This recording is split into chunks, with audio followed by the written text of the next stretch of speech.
Hi everyone, I'm Miss Katie from Rockland Public Library and happy Native American Heritage Month. Today we're going to be reading Kunu's Basket, a story from Indian Island. Kunu's Basket is written by DeCora Francis and illustrated by Susan Drunker. So the author, DeCora Francis, comes from both the Penobscot Indian Nation in Maine and the Winnebago tribe of Nebraska. She's a teacher of tribal elementary school located in the Penobscot Nation. She lives on Indian Island in Maine with her husband, 2 beautiful sons, and their cat. Now the author wrote, "Basket making is an important tradition in the Penobscot Indian Nation. It is an art my people have practiced for generations upon generations.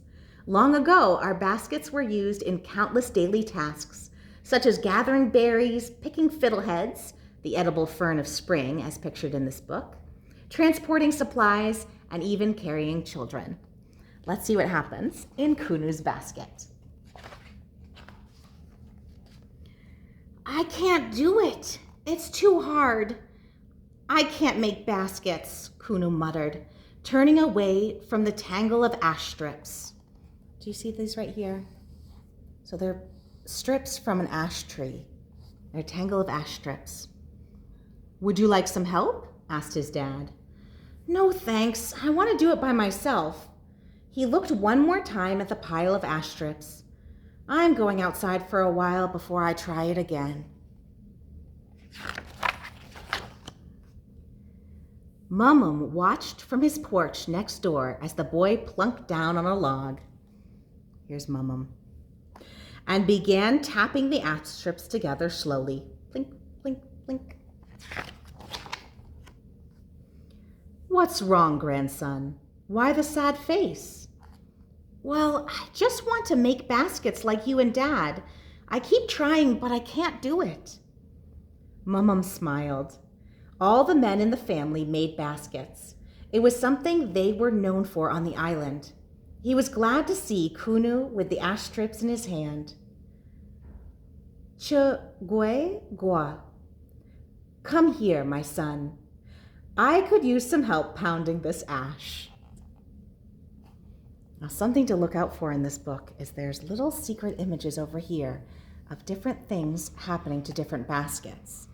And you see here we have some fiddleheads and some birds coming to visit, and even a porcupine.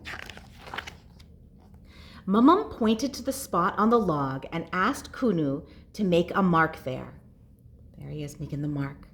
"That's good. Now I know exactly where to pound." Kunu watched. Dunk, dunk, dunk. "Can I do that too?" "Sure, hold the axe like this and pound right where you marked." Kunu swung and missed the spot twice. He looked at his grandfather. "You just need practice. Try again." This time, Kunu hit the mark with an echoing donk. "Look, Gwas, these strips are already pounded. You can help me pull them." Kunu pulled the strips back carefully. "Great job, Gwas." Here they are getting it ready. And in the meantime, do you see another basket here? This one looks like it has blueberries. After a short rest, Mumum asked Kunu to go with him to the workshop. "I have to start a few new basket bottoms. Do you think you could help me with them?" "Sure." Kunu nodded and followed his grandfather. Kunu sat at the table and waited while Mumum gathered the supplies they would need. Mumum showed Kunu the way to make the bottom of the basket. It's important to have a strong base. You want it just right, or the whole basket will be weak. But when Kunu tried to set up the ash strips, they kept slipping out of place. Mumum made it look so easy. "It isn't working." Mumum looked up from his own work and pointed to something in the corner of the room. "See that basket over there by the shelves? That is my first pack basket. I made it when I was about your age. Can you guess how many times it took me to get the bottom right? Kunu shook his head. 7 times. Take your time, Guas. Try again. Here he goes, practicing, putting the strips together, weaving them. There, that looks great, Mumum, said Mumum. I did it, Kunu whispered. Next, Mumum showed how to set the block of wood on the base. This is the block that will help your basket take on the right shape, he explained. I used this one to make my first basket. Kunu looked over at the little basket in the corner and smiled. That's enough for now, his grandfather said. Let's have lunch. We can start weaving tomorrow. Can you see what we can see this time? We have corn and maybe a turkey.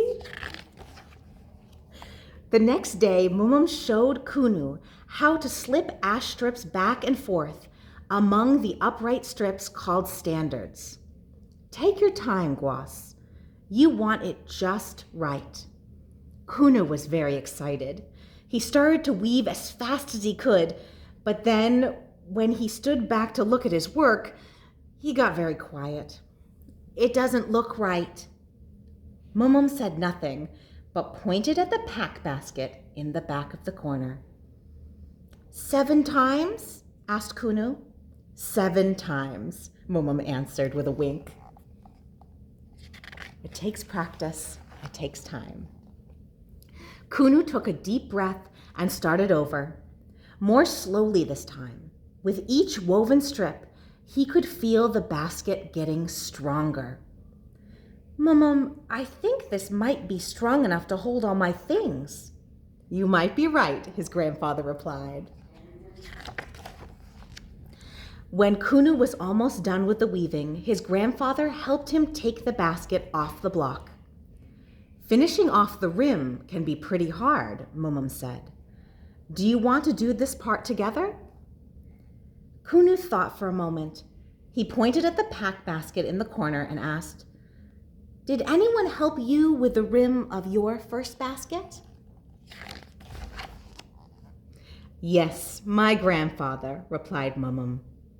Kunu kept listening.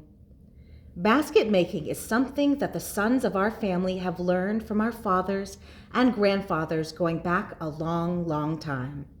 My grandfather taught me how to do the rim, just like I'll teach you. Guas, now you are done. All you need are the straps, and I think I know where you can get some. Mumum went over to his own pack basket in the corner and removed the straps. He put them on Kunu's new basket. Try it on, Guas. Let's see how you look. Wow, said Kunu. He settled the straps on his shoulder and felt the basket, strong against his back. Kunu hugged his grandfather. Thank you, Mumum.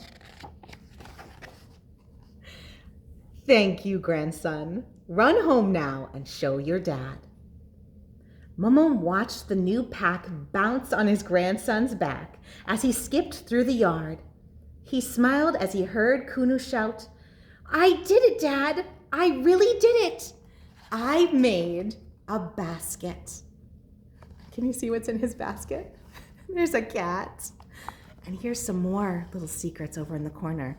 A basket full of toys. The end.